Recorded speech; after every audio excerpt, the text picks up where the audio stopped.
Dicen que la historia de México cabe en dos imágenes, una antorcha encendida ante el mundo, y una plaza a oscuras, rasgada por ráfagas.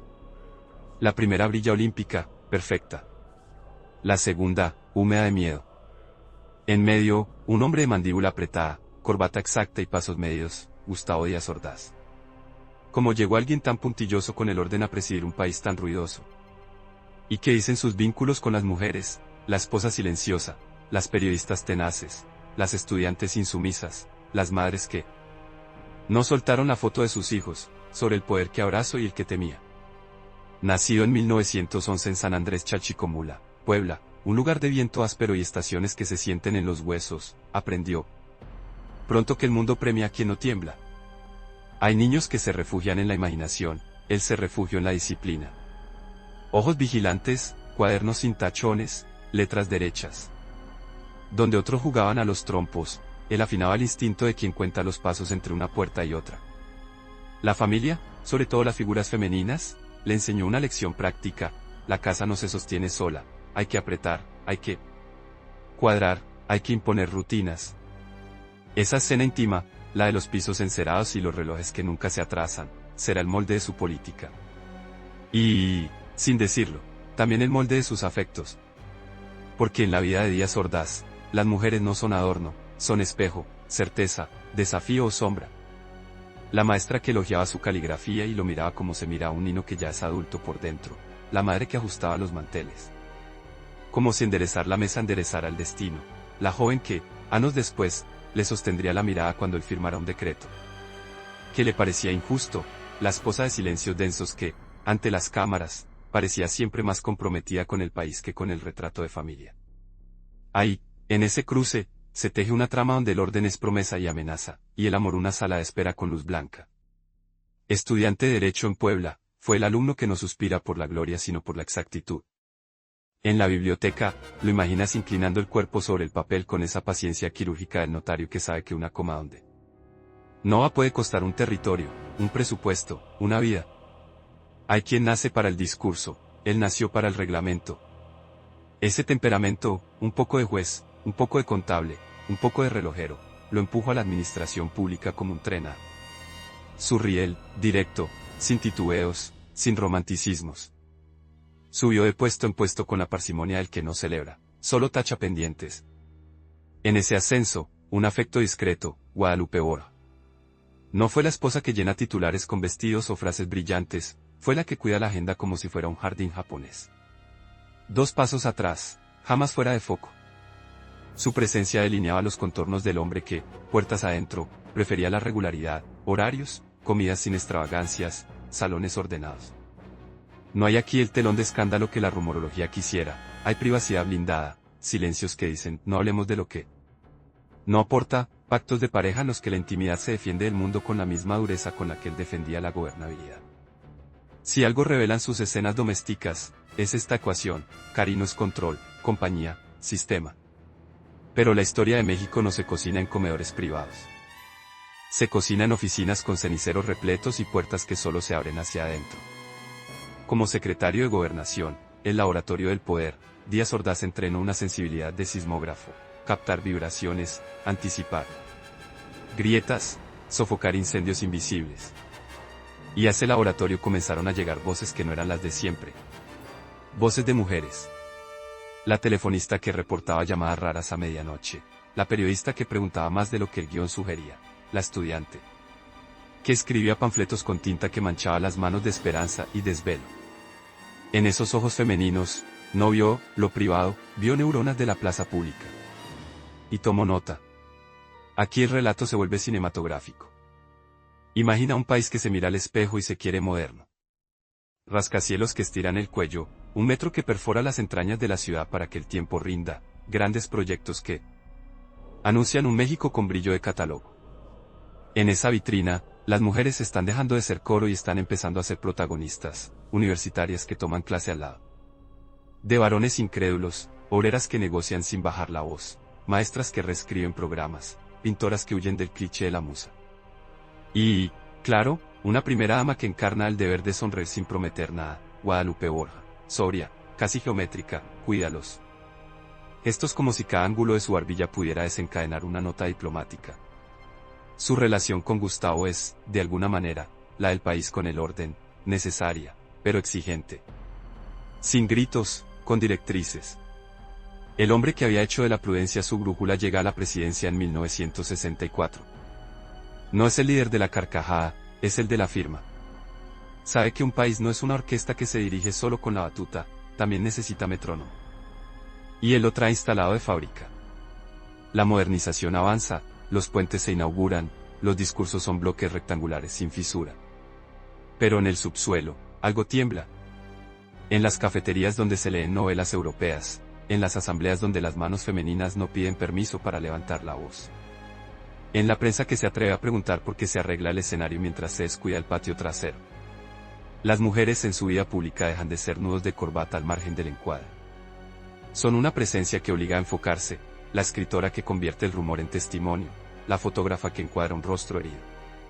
Y lo vuelve símbolo, la atleta que corre con una llama que le quema el antebrazo y la historia a la espalda. Él observa, porque siempre observa, y hace un cálculo de hierro, orden antes que ruido, forma antes que emoción, país antes que persona. La ecuación que le funcionó en casa, cree que también funcionará en la calle. Y allí, quizá, está el primer gran malentendido que fracturará su legado. Pero volvamos un paso atrás. Para entender a Díaz Ordaz no basta con trazar su carrera, hay que asomarse a la arquitectura emocional que lo sostiene. ¿Cómo se relaciona con lo femenino, más allá de la etiqueta social? Con respeto distante. Con cortesía que repele la intimidad. Con ese aire de, aquí cada cosa en su lugar, que vuelve las conversaciones pulcras y las confidencias imposibles. Quien lo trató de cerca nota la misma impresión, su manera de amar, a la familia, a la patria, a la idea de orden, es una línea recta. Nada de zigzags, nada de ruptura del molde. Pero los amores rectos no siempre entienden las curvas de la vida. A la mitad del sexenio, el país se prepara para deslumbrar al planeta. Juegos Olímpicos en la capital. Una puesta en escena ambiciosa, moderna, hipnótica. Y en el guión, un detalle que dirá más que 1000 discursos, será una mujer quien suba los peldaños y encienda el fuego. Un gesto que parece un destello feminista en un régimen que preferiría todo bajo control. La imagen volará por el mundo, México es joven, México es audaz, México confía en sus mujeres. Y sin embargo, lejos de cámaras, otras mujeres están firmando volantes, cosiendo pancartas, organizando asambleas. En su cocina hay ollas, en sus mochilas, manifiestos. ¿Cómo encaja esa energía, terca, crítica, vital, en la mente de un presidente que sospecha del desorden como de una enfermedad? Este es el punto donde la tensión empieza a subir como la marea que no atiende semáforos. Las redacciones hierven. Los cafés universitarios se vuelven foros. Los pasillos del poder huelen a cigarro, a papel carbón, a urgencia. Y entre líneas, siempre, ellas. Una cronista que apunta apellidos, una madre que guarda recibos y cartas, por si acaso, una estudiante que aprende a decir, no, con la firmeza de quien no está pidiendo un favor sino devolviendo una deuda histórica. El presidente, que en casa entiende el silencio de su esposa como pacto, escucha en la calle el rumor de las mujeres como advertencia. De que la vieja obediencia ya no está disponible. Imagina ahora la voz en off de tu video acercándose, respirando más corto, como si el micrófono se pegara a la piel de un país en vísperas de su contradicción más famosa. Un hombre que presume haber domado la forma a fuerza de horarios y circulares se enfrenta a una ola que no reconoce candados ni alfombra roja. Y entonces, la pregunta incómoda, cuando el poder siente que lo cuestionan, cuando el cuestionamiento suena femenino, juvenil, terco, ¿a quién mira primero? ¿A la esposa que nunca se sale del guión o a la joven que no acepta memorándums como respuestas? ¿A la dama de salón o a la madre con fotografía en mano? El relato no necesita aún fechas precisas, basta con las sensaciones. El metal frío de un portafolio, la lámpara que en casa se apaga puntualmente, el taconeo de una secretaria por el pasillo de mármol. La libreta de una reportera con manchas de café. Los mundos se rozan y chispan. La primera dama sostiene su traje claro como una bandera de compostura, mientras el presidente pule discursos que no quieren aristas. Afuera, las mujeres aprenden una gramática nueva, plantón, volante, consigna, cuidado colectivo. Dos lenguajes que, de no escucharse, están destinados a chocar. Y chocarán. Y ahí es donde la biografía deja de ser cronología para volverse dilema moral. ¿Puede alguien que ama el orden negociar con quien ama la justicia si ambas palabras, en su mente, no caben en la misma frase? En la sala del matrimonio, el orden garantiza la paz. En la calle, la justicia pide ruido. Entre ambas pulsiones respira, incómodo, Gustavo Díaz Ordaz. Hay noches en que el país duerme con la ilusión de los reflectores internacionales, y mañanas en que despierta con el sabor a cobre de la indignación. En ambas, las mujeres son vigías, unas cierran la puerta con llave, otras abren ventanas. Tu audiencia está aquí, al borde de la silla, aguardando el momento en que el relato haga su primer corte de navaja. Y ese corte no será solo político, será íntimo. Porque hablar de sus relaciones con mujeres no se reduce a chismes ni a perfiles de revista. Es, más bien, entender cómo un hombre normalizó el silencio femenino en su vida privada y lo intentó replicar en la vida pública. Hasta que la vida pública decidió hablar. Sin pedir permiso. Sin pedir perdón. Empieza a flotar la figura de la periodista que convertirá la crónica en memoria, la escritora que hará de la tragedia un espejo. La atleta que hará del fuego un símbolo, la esposa que, fiel a su papel severo, jamás saldrá del diagramado perfecto de las fotografías oficiales. Todas convergen en la silueta de un país que, en cuestión de meses, pasará de la sonrisa de bienvenida a la mueca de la furia. Un crescendo. Un golpe seco antes del silencio. Y luego, otra vez, la voz. Porque si a este relato le hemos prometido máxima continuidad, lo cumpliremos. Cada detalle doméstico era un ensayo, cada fórmula burocrática, una pista, cada cortesía con damas de sombrero, un eco que nos llegará distorsionado cuando la noche, en la ciudad, se llene de luces que no son de fiesta. ¿Qué hará entonces el hombre de los horarios? ¿Qué dirá la mujer de los silencios? ¿Qué escribirán las mujeres que jamás aprendieron a temerle a la tinta? Ajusta el encuadre. El México de mitad de los 60 ya no huele a naftalina, huele a pintura fresca y a gasolina. Un país que se acelera exige, inevitablemente, nuevas maneras de estar juntos. Y justo ahí, en la velocidad, Díaz Ordaz se aferra a su creencia central, primero el orden, luego la conversación. Mientras tanto, en los campus, las mujeres están probando lo contrario, primero la palabra, luego el acuerdo. La colisión está servida. Escucha el sonido de un folder cerrándose. Una secretaria deja una carpeta sobre la mesa y aprieta los labios. Ha visto memorandos que preferiría olvidar. Una periodista pide sus fuentes al mesero y dobla el periódico con esa destreza que esconde un arma, información. Una madre deja un plato sin tocar y mira el teléfono que no suena. Y en Los Pinos, una lámpara se apaga a la misma hora de siempre.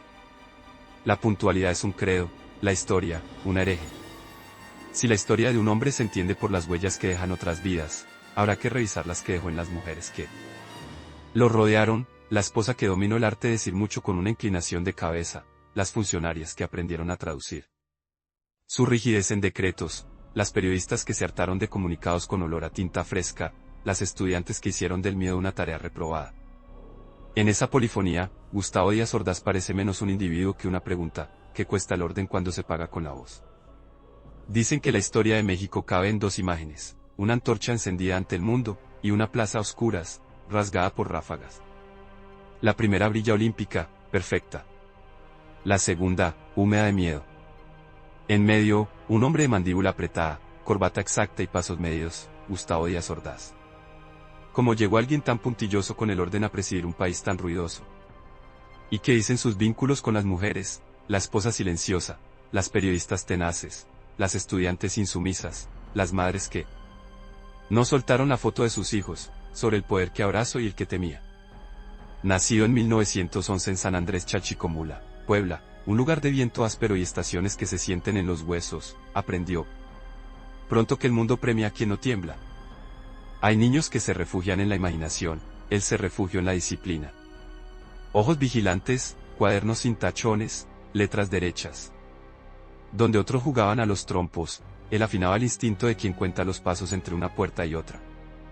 La familia, sobre todo las figuras femeninas, le enseñó una lección práctica: la casa no se sostiene sola, hay que apretar, hay que cuadrar, hay que imponer rutinas. Esa escena íntima, la de los pisos encerados y los relojes que nunca se atrasan, será el molde de su política. Y, sin decirlo, también el molde de sus afectos. Porque en la vida de Díaz Ordaz, las mujeres no son adorno, son espejo, certeza, desafío o sombra. La maestra que elogiaba su caligrafía y lo miraba como se mira a un niño que ya es adulto por dentro. La madre que ajustaba los manteles. Como si enderezar la mesa enderezara el destino. La joven que, años después, le sostendría la mirada cuando él firmara un decreto. Que le parecía injusto, la esposa de silencios densos que, ante las cámaras, parecía siempre más comprometida con el país que con el retrato de familia. Ahí, en ese cruce, se teje una trama donde el orden es promesa y amenaza, y el amor una sala de espera con luz blanca. Estudiante de Derecho en Puebla, fue el alumno que no suspira por la gloria sino por la exactitud. En la biblioteca, lo imaginas inclinando el cuerpo sobre el papel con esa paciencia quirúrgica del notario que sabe que una coma donde no va puede costar un territorio, un presupuesto, una vida. Hay quien nace para el discurso, él nació para el reglamento. Ese temperamento, un poco de juez, un poco de contable, un poco de relojero, lo empujó a la administración pública como un tren a su riel, directo, sin titubeos, sin romanticismos. Subió de puesto en puesto con la parsimonia del que no celebra, solo tacha pendientes. En ese ascenso, un afecto discreto, Guadalupe Borja. No fue la esposa que llena titulares con vestidos o frases brillantes, fue la que cuida la agenda como si fuera un jardín japonés. 2 pasos atrás, jamás fuera de foco. Su presencia delineaba los contornos del hombre que, puertas adentro, prefería la regularidad, horarios, comidas sin extravagancias, salones ordenados. No hay aquí el telón de escándalo que la rumorología quisiera, hay privacidad blindada, silencios que dicen, no hablemos de lo que no aporta, pactos de pareja en los que la intimidad se defiende del mundo con la misma dureza con la que él defendía la gobernabilidad. Si algo revelan sus escenas domésticas, es esta ecuación, cariño es control, compañía, sistema. Pero la historia de México no se cocina en comedores privados. Se cocina en oficinas con ceniceros repletos y puertas que solo se abren hacia adentro. Como secretario de Gobernación, el laboratorio del poder, Díaz Ordaz entrenó una sensibilidad de sismógrafo, captar vibraciones, anticipar grietas, sofocar incendios invisibles. Y a ese laboratorio comenzaron a llegar voces que no eran las de siempre. Voces de mujeres. La telefonista que reportaba llamadas raras a medianoche. La periodista que preguntaba más de lo que el guión sugería. La estudiante que escribía panfletos con tinta que manchaba las manos de esperanza y desvelo. En esos ojos femeninos, no vio lo privado, vio neuronas de la plaza pública. Y tomó nota. Aquí el relato se vuelve cinematográfico. Imagina un país que se mira al espejo y se quiere moderno. Rascacielos que estiran el cuello, un metro que perfora las entrañas de la ciudad para que el tiempo rinda, grandes proyectos que anuncian un México con brillo de catálogo. En esa vitrina, las mujeres están dejando de ser coro y están empezando a ser protagonistas, universitarias que toman clase al lado de varones incrédulos, obreras que negocian sin bajar la voz, maestras que reescriben programas, pintoras que huyen del cliché de la musa. Y, claro, una primera dama que encarna el deber de sonreír sin prometer nada, Guadalupe Borja, sobria, casi geométrica, cuídalos. Gestos como si cada ángulo de su barbilla pudiera desencadenar una nota diplomática. Su relación con Gustavo es, de alguna manera, la del país con el orden, necesaria, pero exigente. Sin gritos, con directrices. El hombre que había hecho de la prudencia su brújula llega a la presidencia en 1964. No es el líder de la carcajada, es el de la firma. Sabe que un país no es una orquesta que se dirige solo con la batuta, también necesita metrónomo. Y él lo trae instalado de fábrica. La modernización avanza, los puentes se inauguran, los discursos son bloques rectangulares sin fisura. Pero en el subsuelo, algo tiembla. En las cafeterías donde se leen novelas europeas, en las asambleas donde las manos femeninas no piden permiso para levantar la voz. En la prensa que se atreve a preguntar por qué se arregla el escenario mientras se descuida el patio trasero. Las mujeres en su vida pública dejan de ser nudos de corbata al margen del encuadre. Son una presencia que obliga a enfocarse, la escritora que convierte el rumor en testimonio, la fotógrafa que encuadra un rostro herido. Y lo vuelve símbolo, la atleta que corre con una llama que le quema el antebrazo y la historia a la espalda. Él observa, porque siempre observa, y hace un cálculo de hierro, orden antes que ruido, forma antes que emoción, país antes que persona. La ecuación que le funcionó en casa, cree que también funcionará en la calle. Y allí, quizá, está el primer gran malentendido que fracturará su legado. Pero volvamos un paso atrás. Para entender a Díaz Ordaz no basta con trazar su carrera. hay que asomarse a la arquitectura emocional que lo sostiene. ¿Cómo se relaciona con lo femenino, más allá de la etiqueta social? Con respeto distante. Con cortesía que repele la intimidad. Con ese aire de, aquí cada cosa en su lugar, que vuelve las conversaciones pulcras y las confidencias imposibles. Quien lo trato de cerca nota la misma impresión, su manera de amar, a la familia, a la patria, a la idea de orden, es una línea recta. Nada de zigzags, nada de ruptura del molde. Pero los amores rectos no siempre entienden las curvas de la vida. A la mitad del sexenio, el país se prepara para deslumbrar al planeta. Juegos Olímpicos en la capital. Una puesta en escena ambiciosa, moderna, hipnótica. Y en el guión, un detalle que dirá más que 1000 discursos, será una mujer quien suba los peldaños y encienda el fuego. Un gesto que parece un destello feminista en un régimen que preferiría todo bajo control. La imagen volará por el mundo, México es joven, México es audaz, México confía en sus mujeres. Y sin embargo, lejos de cámaras, otras mujeres están firmando volantes, cosiendo pancartas, organizando asambleas. En su cocina hay ollas, en sus mochilas, manifiestos. ¿Cómo encaja esa energía, terca, crítica, vital, en la mente de un presidente que sospecha del desorden como de una enfermedad? Este es el punto donde la tensión empieza a subir como la marea que no atiende semáforos. Las redacciones hierven. Los cafés universitarios se vuelven foros. Los pasillos del poder huelen a cigarro, a papel carbón, a urgencia. Y entre líneas, siempre, ellas. Una cronista que apunta apellidos, una madre que guarda recibos y cartas, por si acaso, una estudiante que aprende a decir, no, con la firmeza de quien no está pidiendo un favor sino devolviendo una deuda histórica. El presidente, que en casa entiende el silencio de su esposa como pacto, escucha en la calle el rumor de las mujeres como advertencia. De que la vieja obediencia ya no está disponible. Imagina ahora la voz en off de tu video acercándose, respirando más corto, como si el micrófono se pegara a la piel de un país en vísperas de su contradicción más famosa. Un hombre que presume haber domado la forma a fuerza de horarios y circulares se enfrenta a una ola que no reconoce candados ni alfombra roja. Y entonces, la pregunta incómoda, cuando el poder siente que lo cuestionan, cuando el cuestionamiento suena femenino, juvenil, terco, ¿a quién mira primero? ¿A la esposa que nunca se sale del guión o a la joven que no acepta memorándums como respuestas? ¿A la dama de salón o a la madre con fotografía en mano? El relato no necesita aún fechas precisas, basta con las sensaciones. El metal frío de un portafolio, la lámpara que en casa se apaga puntualmente, el taconeo de una secretaria por el pasillo de mármol. La libreta de una reportera con manchas de café. Los mundos se rozan y chispan. La primera dama sostiene su traje claro como una bandera de compostura, mientras el presidente pule discursos que no quieren aristas. Afuera, las mujeres aprenden una gramática nueva, plantón, volante, consigna, cuidado colectivo. Dos lenguajes que, de no escucharse, están destinados a chocar. Y chocarán. Y ahí es donde la biografía deja de ser cronología para volverse dilema moral. ¿Puede alguien que ama el orden negociar con quien ama la justicia si ambas palabras, en su mente, no caben en la misma frase?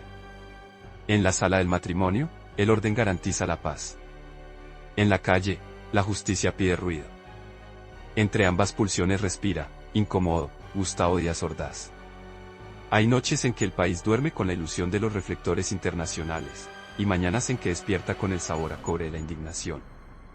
En ambas, las mujeres son vigías, unas cierran la puerta con llave, otras abren ventanas. Tu audiencia está aquí, al borde de la silla, aguardando el momento en que el relato haga su primer corte de navaja. Y ese corte no será solo político, será íntimo. Porque hablar de sus relaciones con mujeres no se reduce a chismes ni a perfiles de revista. Es, más bien, entender cómo un hombre normalizó el silencio femenino en su vida privada y lo intentó replicar en la vida pública. Hasta que la vida pública decidió hablar. Sin pedir permiso. Sin pedir perdón. Empieza a flotar la figura de la periodista que convertirá la crónica en memoria, la escritora que hará de la tragedia un espejo. La atleta que hará del fuego un símbolo, la esposa que, fiel a su papel severo, jamás saldrá del diagramado perfecto de las fotografías oficiales. Todas convergen en la silueta de un país que, en cuestión de meses, pasará de la sonrisa de bienvenida a la mueca de la furia. Un crescendo. Un golpe seco antes del silencio. Y luego, otra vez, la voz. Porque si a este relato le hemos prometido máxima continuidad, lo cumpliremos, cada detalle doméstico era un ensayo, cada fórmula burocrática, una pista, cada cortesía con damas de sombrero, un eco que no llegara distorsionado cuando la noche, en la ciudad, se llene de luces que no son de fiesta. ¿Qué hará entonces el hombre de los horarios? ¿Qué dirá la mujer de los silencios? ¿Qué escribirán las mujeres que jamás aprendieron a temerle a la tinta? Ajusta el encuadre. El México de mitad de los 60 ya no huele a naftalina, huele a pintura fresca y a gasolina. Un país que se acelera exige, inevitablemente, nuevas maneras de estar juntos. Y justo ahí, en la velocidad, Díaz Ordaz se aferra a su creencia central, primero el orden, luego la conversación. Mientras tanto, en los campus, las mujeres están probando lo contrario, primero la palabra, luego el acuerdo. La colisión está servida. Escucha el sonido de un folder cerrándose. Una secretaria deja una carpeta sobre la mesa y aprieta los labios. Ha visto memorandos que preferiría olvidar. Una periodista pide sus fuentes al mesero y dobla el periódico con esa destreza que esconde un arma, información. Una madre deja un plato sin tocar y mira el teléfono que no suena. Y en Los Pinos, una lámpara se apaga a la misma hora de siempre. La puntualidad es un credo, la historia, un hereje. Si la historia de un hombre se entiende por las huellas que dejan otras vidas, habrá que revisar las que dejó en las mujeres que lo rodearon, la esposa que dominó el arte de decir mucho con una inclinación de cabeza, las funcionarias que aprendieron a traducir su rigidez en decretos, las periodistas que se hartaron de comunicados con olor a tinta fresca, las estudiantes que hicieron del miedo una tarea reprobada. En esa polifonía, Gustavo Díaz Ordaz parece menos un individuo que una pregunta, ¿qué cuesta el orden cuando se paga con la voz? La noche no empezó de golpe, primero fue murmullo, un rumor de pasos, el metal de los cascos chocando con las baldosas y, sobre todo, esa sensación que antecede a las tormentas, electricidad que no se ve pero eriza. La ciudad ya tenía el maquillaje puesto para recibir al mundo, la plaza, en cambio, se quedó a cara lavada. Sobre ese rostro, el poder dibujo líneas rectas, acordono, ordeno, cerco. Y entonces se abrió una página que nadie quería escribir. La tinta sería oscura. El silencio, ensordecedor. Y, como testigos e hilos de memoria, muchas mujeres. En el temblor previo, las estudiantes se pasaban papelitos con rutas de escape, una maestra revisaba listas por si alguien faltaba. Una periodista tanteaba el ángulo desde el que la luz contaría mejor la historia antes de que alguien intentara apagarla. Los ojos de ella son de otra escala, ven lo pequeño, cuentan las grietas, anotan el color de una blusa porque saben que, cuando haya que reconocer cuerpos, un detalle puede salvar un nombre del olvido. Mientras, en la oficina grande, un hombre rectifica comas y horarios, convencido de que el orden es una presa capaz de contener cualquier río. Esa noche el río aprendió a saltarse los diques. Imagina a Díaz Ordaz asomándose al parte de novedades, severo como un director de internado. No es un villano de caricatura, es, peor, un creyente. Cree que el país se gobierna como se alisa un mantel, estirando hacia los extremos, sin permitir arrugas. Cree que el ruido es vandalismo semántico. Cree que la juventud, y más, la juventud que discute, es sísmica por naturaleza. Su relación con las mujeres se filtra por esa lente, cortesía impecable con la primera dama, distancia con las funcionarias, incomodidad franca con las periodistas que preguntan 2 veces, sospecha con las estudiantes que no bajan la mirada. A todas las escucha con una atención más cercana a la vigilancia que a la empatía. Esa tarde que se volvió noche que se volvió fecha sin calendario, el país asistió a la inversión de sus símbolos. La llama que horas después correría por el estadio parecía pura, en la plaza, otras luces dibujaban geometrías con las que nadie suena. Hubo manos que alzaron pancartas, hubo bocas que aprendieron a gritar nombres como si fueran contraseñas de supervivencia, hubo corazones que entendieron que el miedo es un músculo que también se ejercita. Y hubo mujeres que, sin uniforme, improvisaron hospitales con lo que tenían, pañuelos, agua, un reloj que no se detenía porque el tiempo urgía. Es difícil narrar sin convertir en espectáculo aquello que fue dolor, pero tu video no busca morbo, busca un espejo fiel, gente corriendo. Gente ayudando, gente buscando a gente. Y un presidente convencido de que aquello no era gente sino ruido. En las horas posteriores, mientras los comunicados afinaban su tono de eufemismo, numerosas mujeres abrieron carpetas grises en comedores. Que, de golpe, parecían oficinas de averiguaciones, nombres, edades, cenas, últimas llamadas. La red femenina, madres, hermanas, amigas, maestras, armó un mapa de ausencias. Si el Estado tejía su versión con cuerdas de autoridad, ellas cosían la memoria con hilos de obstinación. En ese telar, el apellido del presidente no era un personaje abstracto, era la firma al pie de una época que olería a tinta corregida. A papel membretado, a máquina de escribir mecánica donde la tecla de borrar no existe. Y cuando el nombre de él aparecía en voz baja, lo hacía junto a preguntas que nadie atendía. ¿Dónde? ¿Por qué? ¿Quién? Guadalupe Borja, con su compostura que nunca se quebraba, siguió cumpliendo el papel que el protocolo exigía: inaugurar, sonreír, acompañar. Su gesto era un dique propio. En las fotografías, ocupa el espacio exacto que el encuadre le concede. Nunca más, nunca menos.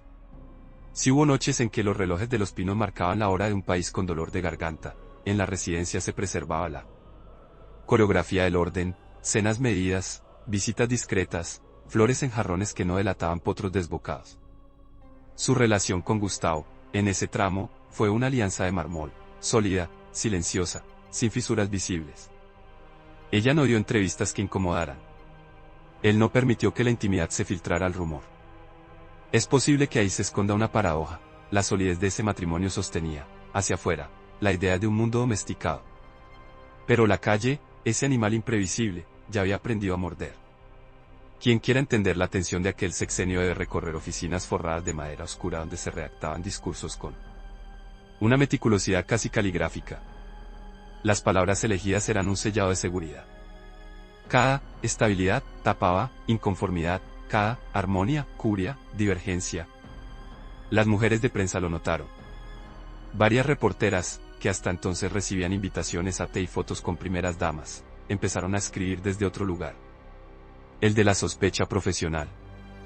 No se trataba de atacar al presidente, se trataba de recordar que la democracia es, entre otras cosas, la capacidad de hacer preguntas sin pedir perdón.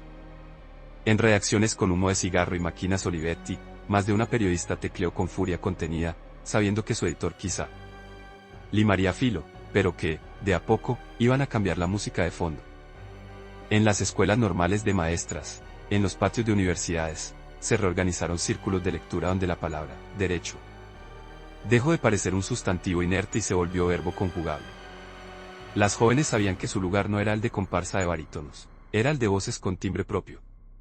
Si el presidente veía ahí indisciplina, ellas bautizaban eso ciudadanía. La tensión no era solo política, era estética, dos maneras de entender el país. Una simétrica, pulcra, con aristas redondeadas, otra abierta, con líneas que no piden permiso para salirse del dibujo. En la biografía de Díaz Ordaz, esa es la grieta clave, su dificultad para leer la belleza del desorden creativo, del disenso que construye. Hubo días en que la agenda presidencial parecía un desfile de triunfos formales, obras públicas, inauguraciones, visitas. Y, sin embargo, bajo la alfombra, mujeres de barrios y colonias hacían trabajos que, digámoslo claro, sostuvieron la vida después del trauma. Talleres de costura convertidos en centros de acopio, comedores convertidos en puntos de reunión, casas convertidas en consultorios improvisados. Hay sea más una subpolítica femenina que no presume ideología, hace. De esa energía silenciosa salieron, también, redes que guardarían recortes, fotografías, notas al margen. Años después, cuando la literatura y el periodismo decidieran nombrar sin permiso, esa memoria tendría columna vertebral. Y aunque el nombre de Gustavo intentara sostenerse en la versión oficial, las narradoras, sus narradoras, harían otra lectura. La voz en off de tu video puede bajar medio tono para entrar a esa zona donde el país habla en diagonal. Imagina una tarde cualquiera, lejos de la gran capital. Un salón de primaria, una maestra, de mono apretado, explicando historia reciente. Al final de clase, una niña se queda y pregunta si es verdad que a veces los héroes no son héroes todo el tiempo. La maestra, hija de su época, duda, mira la puerta, baja la voz y responde: a veces el poder cree que puede con todo. En otra esquina, una madre guarda, en una caja de galletas, cartas de su hijo. En los sobres hay nombres de amigos, mapas de asambleas, citas de poetas. Esa caja no es un altar, es un archivo. Esa madre no es símbolo, es historiadora por necesidad. En el círculo más íntimo, Gustavo reafirmó su ética del control. Su relación con lo femenino no cambió, se endureció. Todavía más cortesía, todavía más distancia, todavía más ritual. Primero dama perfecta, funcionarias dentro del riel, secretarias exactas, esposas de funcionarios que saben la coreografía de las recepciones. El poder, cuando se siente interpelado, refuerza el protocolo como si cubriera la piel con varias capas de barniz. Pero las preguntas, como el agua, encuentran rendijas. Varias de esas rendijas las abrieron mujeres. Una académica que encontró en actas y oficio la contradicción, una cronista que entrevistó a decenas de testigos y les dio un orden. Que desobedecía los comunicados, una estudiante que volvió a la universidad, no por olvido, sino por terquedad. El presidente empezó a habitar un doble espejo, por un lado, la imagen sobria, oficial, pulcra, por otro, la reproducción infinita de relatos que no lo reconocían como él quería ser visto. Y sin embargo, la biografía de Díaz Ordaz no es una nota monocorde. Hubo políticas públicas que modernizaron sectores, infraestructura que todavía se usa, instituciones que se consolidaron. Ese es el contraste que hace más áspero el juicio, un hombre que fue eficaz en la gramática de la obra y torpe en la sintaxis de la escucha. En lo doméstico, esa dualidad era compatible, la casa agradece al proveedor y respeta al que llega a tiempo. En lo público, esa misma ecuación deja fuera a demasiados. Las mujeres, sobre todo, no cabían en su libreta de Excel emocional si no estaban en la celda prevista, esposa, secretaria, anfitriona. Cuando aparecían como disidencia, su reacción se parecía a la de un administrador que descubre un error en una columna, hay que borrarlo, no entenderlo. El tramo final del sexenio fue un péndulo raro, por un lado, orgullo oficial, vitrinas relucientes, estadísticas para presumir, por otro, estómago anudado, voz que no termina de aclararse, una sensación de que la foto quedó movida. Muchas mujeres eligieron no callar. No gritaban siempre, a veces escribían, a veces cuidaban, a veces formaban comités en salas que olían a pino y café. Su no era únicamente político, era existencial, no a que el país se contara sin la mitad del país. En ese coro, el nombre de Gustavo ya no era el protagonista, era la nota grave sobre la que otras melodías se sostenían o disonaban. Para entender el eco posterior, hay que mirar hacia la pista olímpica donde una mujer subió escaleras con un fuego que parecía más pesado que la antorcha. Su rostro no presumía furia, presumía concentración. Esa imagen, que México regó por el mundo, era luz. Allá abajo, otras mujeres alumbraron de otra forma, con lámparas de escritorio, con linternas, con velas. Una iluminó la página en la que iba a transcribir una voz, otra la cocina donde 3 muchachas sin dormir escribían una carta, otra la sala de espera de una delegación donde se repetía la consigna de, vuelva mañana. Si la ceremonia era el día, el trabajo de ellas fue la noche. Y la historia, ya lo sabemos, se escribe a ambas horas. Díaz Ordaz, por su parte, se blindó con el único material que conocía, papel. Documentos, resoluciones, informes. Ese lenguaje lo tranquilizaba, era su gramática. Cruzaba números, pedía nexos, devolvía oficios con observaciones. El amor, entendido como cuidado, se le parecía un formato. Por eso su relación con la primera dama se mantuvo como un formulario impecable, espacio para la firma, espacio para la fecha, espacio para el sello. No por frialdad, tal vez por miedo a lo que el desorden sentimental pudiera desatar.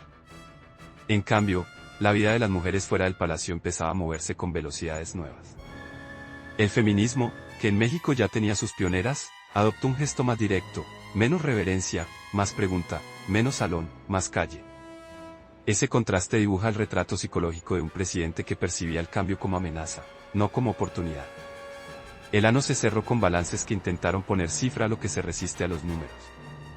Hubo quien respiró aliviado de que todo siguiera. Hubo quien aprendió a respirar con un nudo que no se deshace. En las mesas familiares, las mujeres midieron silencios, calcularon riesgos, decidieron qué decir a quién y cuándo. Construyeron una metodología íntima para convivir con la versión oficial sin dejar de contarse la otra. Esas sobremesas, de pan y café, fundaron una historiografía que no aparece en los currículos pero sí en los álbumes, fotos guardadas. Fechas escritas al reverso, nombres completos. La memoria, en femenino, no es una estatua, es un archivo vivo. Un día, como si las agujas del reloj se compadecieran, la cotidianidad recuperó su disfraz.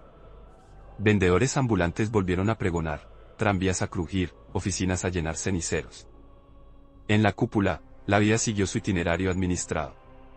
La primera dama asistió a eventos benéficos con esa exactitud de milímetro que la hizo, a su manera, una figura enigmática. Difícil saber qué pensó, qué discutió, que exigió en privado.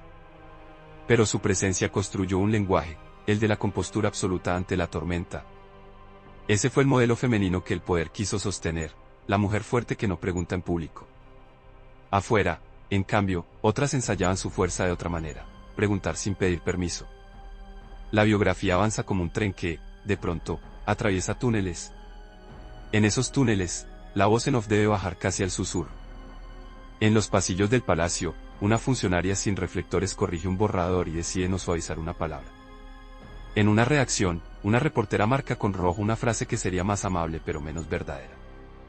En una facultad, una joven pega en un muro un papel con horarios de reunión y un teléfono de casa, sí, de casa, con cable, donde su madre atenderá preguntas y anotará mensajes. En un comedor, otra mujer descubre que su miedo se parece a la rabia pero que no es lo mismo. El miedo paraliza, la rabia organiza. Y organiza. El sexenio se va quedando sin hojas. Lo que pesa ya no es la tinta que se escribió sino la que se negó. A Gustavo le bastaría, quizá, con dormir en la certeza de haber evitado lo peor. Pero la historia no suele aceptar ese consuelo. Es una contadora excesiva, pide recibos, coteja firmas, saca cuentas que no cuadran. Y cuando manda estados de resultados, muchas veces lo hace con la voz de mujeres que no aceptaron que se archivara su dolor en la carpeta equivocada. Ese es el punto ciego de su relación con ellas, subestimó la persistencia. Creyó que el tiempo lava. El tiempo, en cambio, revela. Si tu video quiere mantener la atención, haz ahora un paneo que junte lo íntimo y lo público. En una sala, Guadalupe posa con un vestido sobrio. En otra, una cronista teclea sin mirar el reloj. En otra, una madre cose un nombre sobre una tela blanca. En otra, un atleta guarda su uniforme y se pregunta en qué momento su país será tan ágil como sus piernas. Y en el centro, un escritorio con bordes brillantes, una lámpara de brazo, una pluma que no se gasta. Ahí, el presidente firma. Lo hace con trazos firmes, sin duda. Porque dudo en pocas cosas, su convicción de que la forma es la salvación. Lo que no vio es que la forma sin escucha es más cara. El final de esta parte no es un veredicto, es un umbral.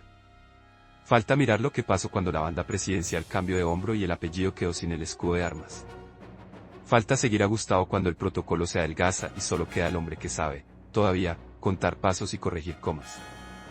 Falta ver cómo lo persiguen voces femeninas que no se quedan en su tiempo, las que escriben libros, las que fundan comités, las que buscan en archivos, las que preguntan por la cadena de mando, y cómo la figura de su esposa, fiel al molde, se convierte en la pieza más pulcra de un museo mental que el país visita cada vez menos.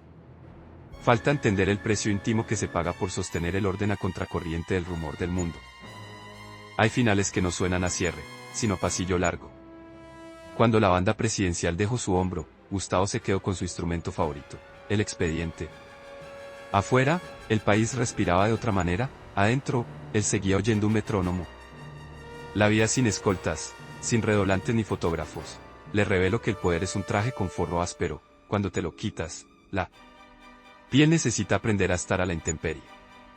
Su relación con las mujeres, la esposa que mantenía la casa como un diagrama, las periodistas que ya no lo trataban con guantes, las madres que jamás cerraron sus cajas de cartas, dejó de ser telón de fondo y se volvió coro.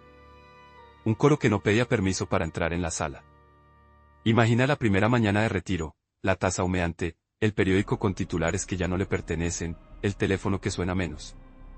Los pasos de Guadalupe en la cocina, medidos como siempre. Hay matrimonios que, después del poder, se vuelven álbum, el suyo siguió siendo protocolo. Nada de confesiones tardías, nada de noches en las que un presidente fuera ya solo un hombre que reconoce sus grietas. Ella, con disciplina de templo zen, sostuvo la rutina, floreros en agua limpia, agendas sin prisa, visitas contadas. Él, por su parte, volvió a las minucias, ordenar papeles, cotejar fechas, subrayar con tinta azul párrafos enteros de su propia memoria. Allí donde otros encontraron nostalgia, él instala un archivo. Pero el país no archiva. El país reescribe. Y la reescritura tuvo, muy pronto, nombre y apellido femeninos. Periodistas que cruzaron testimonios como si tejer fuera un oficio de redacción, escritoras que convirtieron la experiencia privada en un espejo público, académicas que regresaron a los oficios, a las minutas, a los telegramas, y encontraron huecos donde la versión oficial presumía mármol. En cada hallazgo aparecía, aunque no lo nombraran, la silueta de un hombre que había confundido obediencia con paz. En cada página asomaban, sin pedir permiso, las escenas íntimas de otras, una madre que tocaba la mesa antes de decir un nombre, una hermana que calculaba, con la precisión de un relojero, la última ruta recorrida, una esposa que se preguntaba qué significa acompañar cuando el mundo afuera habla otro idioma. Mientras tanto, lejos del reflector central, Guadalupe se convirtió en un símbolo extraño, el de la compostura inquebrantable. Hay quien interpreta esa quietud como frialdad, hay quien la lee como coraza. En su silencio, muchos quisieron adivinar respuestas. Protesto. ¿Dudo? Exigió. Nadie tiene grabaciones, nadie tiene diarios con confesiones subrayadas. Lo que sí hay son fotografías donde su postura, siempre exacta, comparte el encuadre con flores blancas y cortinas pesadas. Es la representación de un mundo que creía hacer política también con el cuerpo, el de la mujer que sostiene el orden con el gesto. Y sin embargo, en paralelo, otras mujeres aprendían a sostener el mundo con otra clase de gestos, uno en alto, cuaderno abierto. Voz templada en asamblea, paciencia en fila de archivo. 2 gramáticas de la fortaleza, 2 alfabetos de país. Hubo intentos de volver a dibujar a Gustavo con lápices más amables, entrevistas medidas, apariciones discretas, razonamientos donde la palabra, responsabilidad, siempre estaba escoltada por circunstancias, momento y prioridades. Nada de melodrama, nada de golpes sobre la mesa. En esas piezas públicas, mostraba el temple que lo había definido, no lloriquea, no se dobla, no concede.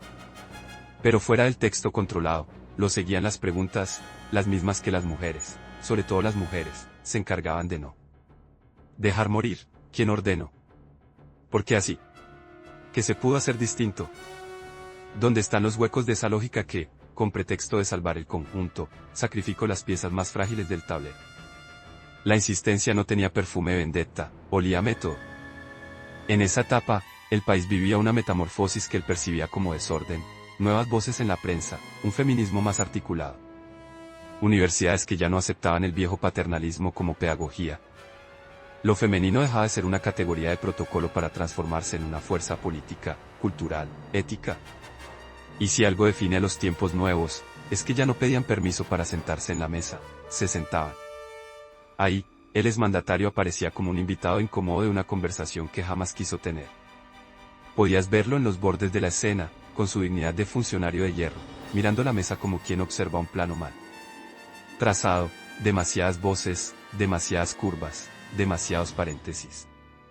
Había, sin embargo, un territorio donde se sentía seguro, el del Estado entendido como máquina.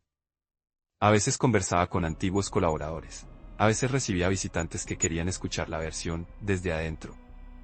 Su relato no variaba, la maquinaria exige aceite, no poesía, el calendario exige cumplimiento, no epifanías, el país exige orden, no experimentos. Y en su entendimiento de lo femenino, la maquinaria tenía roles definidos, la esposa que confirma el mundo pulcro, la funcionaria que redacta como él redactaría, la reportera que pregunta lo justo, la ciudadana que agradece y obedece.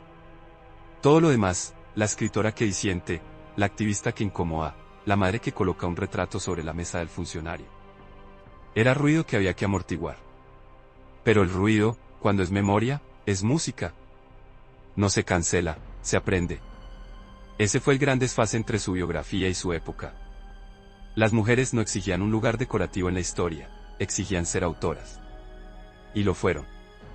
Relatos que mezclaron valentía con método, dolor con claridad, paciencia con rigor. Con el paso de los años, ese tejido produjo algo que al expresidente le habría resultado insoportable, una cronología donde la versión oficial ya no es columna vertebral sino nota al pie. En esa página, Gustavo no desaparece, imposible, pero pierde el privilegio del narrador omnisciente. El guión ya no es suyo. Ahora baja un poco la luz. La cámara entra a un cuarto sin ventanas, iluminado por lámparas de brazo. En el centro, un escritorio. Sobre él, un sobre con su nombre. Dentro, cartas sin remitente que empiezan con «Señor licenciado» y terminan con firmas femeninas que alternan firmeza y rabia. Algunas relatan historias con una sobriedad que corta, fechas, lugares, nombres, lo pasaron al camión, no supe más. Otras apuestan por una ironía casi elegante, usted que ordena todo, ¿dónde acomodó esta ausencia? Imagina a Gustavo leyendo sin mover el rostro, como si la disciplina pudiera vencer a la empatía, como si el músculo del orden también sirviera para detener una lágrima. No sabemos si lloró. Lo que sabemos es que la vida entera quiso enseñarle algo que nunca estuvo dispuesto a aprender, que la precisión no sustituye a la escucha. Mientras tanto, Guadalupe siguió el guión que la historia le asignó. No hubo memorias que incendiaran librerías, ni entrevistas que deshicieran mitologías. Guardó la línea hasta el final, recta, contenida, casi geométrica. Hay algo admirable y trágico en esa lealtad al papel. Si el país necesitaba símbolos, ahí tuvo uno, la mujer que sostiene el edificio del protocolo cuando todo alrededor se tambalea. Pero el país, simultáneamente, estaba pariendo otro símbolo, la mujer que, sin protocolo, sostiene la memoria cuando el edificio prefiere olvidarla. Dos pilares que no se tocan, dos estéticas del honor. Y, sin embargo, no todo fue sombra. Hubo momentos de una serenidad extraña, almuerzos sin cámaras, paseos discretos, tardes de lectura, visitas de nietos o de hijos de amigos. En esos intersticios, la figura se humaniza, el hombre que cuenta chistes secos, el que reconoce con el mentón, el que agradece con una inclinación mínima de cabeza, el que escucha boleros con un aire que no permite adjetivos fáciles. Allí también hay mujeres, pero no como antagonistas ni como musas, como presencias que le devuelven, por momentos, el mundo con colores menos contrastados. Una vecina que saluda con un pan envuelto en servilleta, una antigua colaboradora que deja un recado escrito a mano, una bibliotecaria que recomienda un libro sin saber a quién se lo presta. Esos destellos no absuelven, pero complejizan. Hacen la tarea de la historia más dura y más justa. Llegó el tiempo de los balances finales. No hay acto público en el que un hombre haga inventario de su vida, lo hace en silencio, contando, como siempre, pasos. El país, por su parte, ya no necesitaba su voz para seguir conversando. Las periodistas de una generación nueva encontraron espacios, las académicas consolidaron metodologías, las activistas sofisticaron redes, las madres convirtieron la obstinación en institución. Si la biografía de Gustavo fue la historia de un orden aplicado como anestesia, la biografía de estas mujeres fue la historia de un despertar que no pidió anestesista. Y esa asimetría, vista a contraluz, es el verdadero argumento de nuestro relato, no un hombre contra las mujeres, sino un modelo de país contra otro. Hay un episodio que condensa la fase crepuscular, cuando él es líder, en traje oscuro, ocupa una silla que ya no es trono y se enfrenta, por única vez, a un auditorio que no le pertenece. Preguntas duras, silencios tensos, respiraciones medidas. Él responde con frases que recuerdan un manual, responsabilidad del Estado, circunstancias extraordinarias, garantizar la estabilidad. Del otro lado, muchas de las voces son femeninas, no por cuota, sino por consecuencia, llegaron hasta ahí por la ruta larguísima de la persistencia. Algunas sostienen una libreta, otras, nada, solo una mirada que no tiembla. En esa sala cabe la parábola completa, el orden colocado frente a la memoria, el protocolo frente a la pregunta, el silencio frente al nombre propio. Aún sin chocar, el contraste encandila. Y entonces, inevitablemente, aparece la escena final. No un desenlace de novela, sino una imagen casi doméstica. Una mesa. Un florero. Un reloj de pared. En el vidrio, el reflejo de un rostro que se mira sin intenciones de épica. Afuera, el mundo ya corre con otros relojes, nuevas luchas, nuevas cuentas pendientes, nuevos nombres. El nuestro, el de Gustavo, va quedando encapsulado en un periodo con bordes cortantes. Y junto a él, como una sombra que no es sumisa sino tenaz, las mujeres que hicieron de ese periodo algo narrable, contrastable, vivo. El archivo que él organizó con rigor es útil, la memoria que ellas armaron a mano es imprescindible. Tu video puede cerrar con el mismo par de imágenes que lo abrieron, pero invertidas. Primero, la plaza con sus cicatrices que, a fuerza de nombrarlas, se volvieron texto. Luego, la antorcha encendida, no desde el estadio, sino desde muchas casas donde mujeres sostuvieron y sostienen la llama de contar. En medio, él, un hombre que confundió el volumen del poder con la verdad de las voces.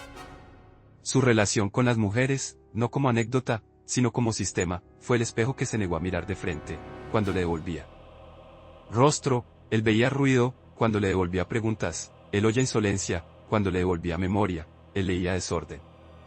Pero la historia, que es menos elegante que el protocolo y más justa que la minuta, le considera un lugar exacto, el del mandatario, que modernizó estructuras y, al mismo tiempo, fracturó confianzas. Lo juzgarán los hechos, sí, pero lo contarán las voces. Y muchas de esas voces, acaso las más nítidas, llevan timbre de mujer.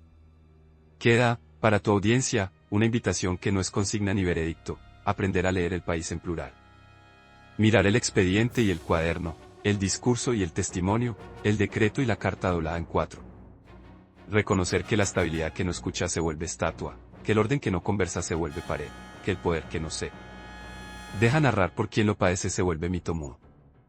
Y entender, con una humildad que a veces cuesta, que la mitad de la historia, la mitad que lava los trastes, que pega carteles, que archiva notas, que prende velas, que pregunta sin temblar, no está a un lado, está al centro. Ahí donde siempre debió estar. Cierra la voz en off con un susurro que es promesa: la antorcha encendida no pertenece a una ceremonia, pertenece a quien la cuida. Y en este país, cuando la noche se hace espesa, son ellas las que no dejan que se apague,